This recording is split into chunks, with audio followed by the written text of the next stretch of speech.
5월 22일 오늘의 말씀은 사도행전 10장 1절에서 16절입니다. 가이사라에 고넬료라 하는 사람이 있으니 이달리아 부대라 하는 군대의 백부장이라. 그가 경건하여 온 집안과 더불어 하나님을 경외하며 백성을 많이 구제하고 하나님께 항상 기도하더니 하루는 제9시쯤 되어 환상 중에 밝히 보매 하나님의 사자가 들어와 이르되 고넬료야 하니 고넬료가 주목하여 보고 두려워 이르되 주여 무슨 일이니이까? 천사가 이르되 네 기도와 구제가 하나님 앞에 상달되어 기억하신 바가 되었으니 네가 지금 사람들을 욥바에 보내어 베드로라 하는 시몬을 청하라. 그는 무두장이 시몬의 집에 유숙하니 그 집은 해변에 있다 하더라.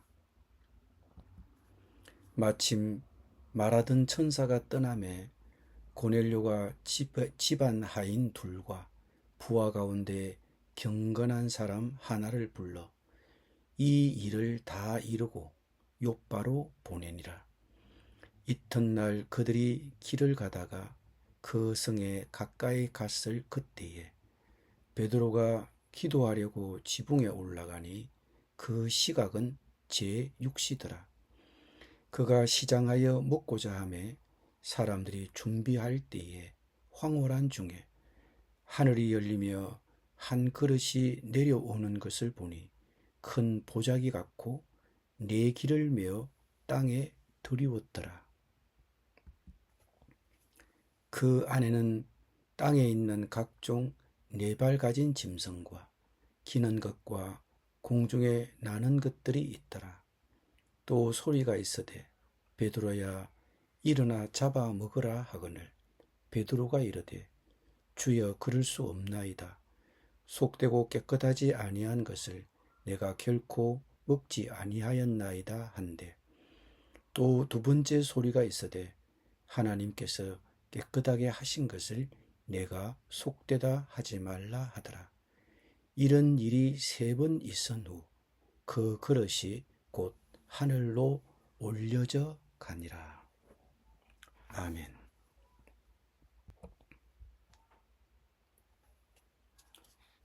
사도행전 10장은 교회 역사의 큰 전환점 중 하나인 이야기를 담고 있습니다.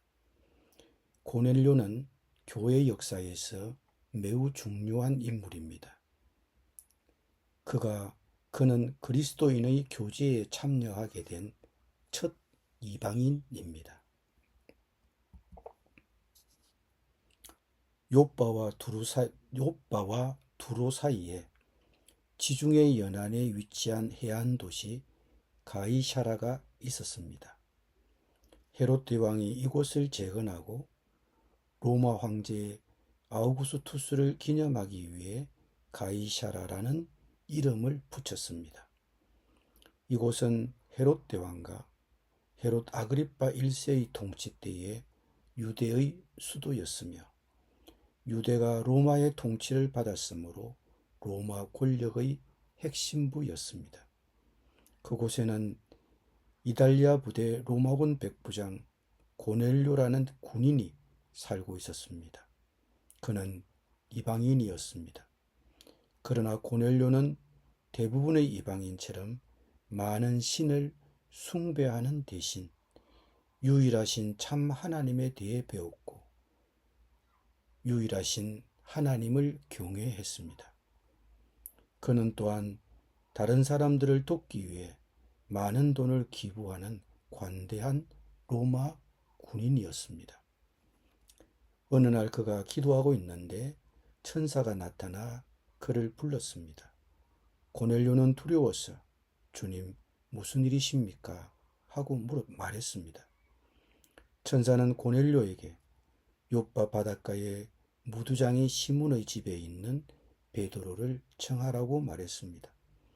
천사가 떠나자 백부장은 그가 신뢰하는 두 종과 한 군인을 불러 일어난 모든 일을 그들에게 설명했습니다.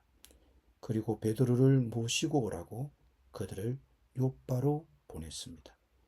베드로는 고넬료도 몰랐고 자기를 데리러 오는 세 사람에 대해서도 몰랐습니다. 물론 고넬료에게 천사의 지시가 있었는지도 몰랐습니다. 오늘 본문은 주님의 길이 항상 우리가 생각하는 방식과 같지 않다는 것을 보여줍니다. 이사야 55장 8절은 말합니다. 내 생각은 너희 생각과 다르며 너희 길은 내 길과 다르니라. 여호와의 말씀이니라. 고넬료가 보낸 세 사람을 만나기 전에 베드로가 먼저 배워야 할 것이 있었습니다. 유대인들이 이방인들과 교제하며 가까이 하는 것은 위법이었기 때문입니다. 고넬료가 환상을 본 다음 날 그가 보낸 세 사람이 요빠에 가까이 이르렀을 때 베드로는 육시 기도를 드리려 시몬의 집 지붕에 올라갔습니다. 그가 기도하는 동안 황홀한 중에 하늘이 열리고 한 그릇이 내려오는데 큰 보자기 같고 네 길을 메어 땅에 들이웠습니다. 그 보자기 안에는 모든 종류의 부정한 동물들이 들어있었습니다.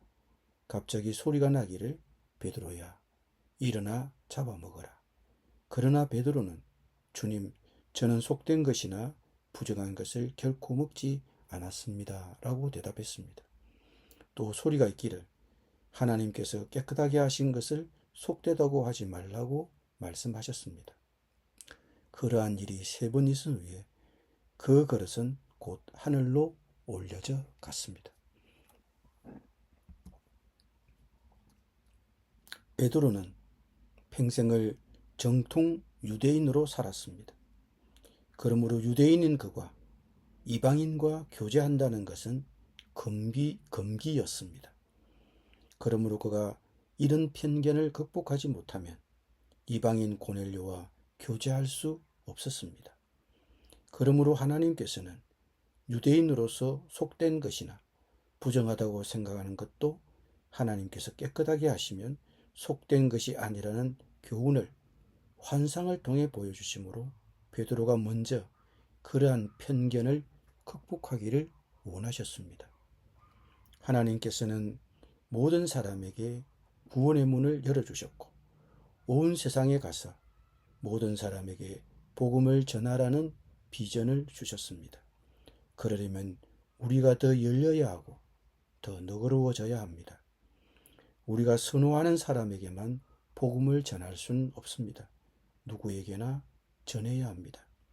우리가 이 복음을 전할 수 있는 유일한 방법은 누구라도 기도하고 전하러 가는 것뿐입니다. 제한을 두어서는 안 됩니다. 기도드립니다.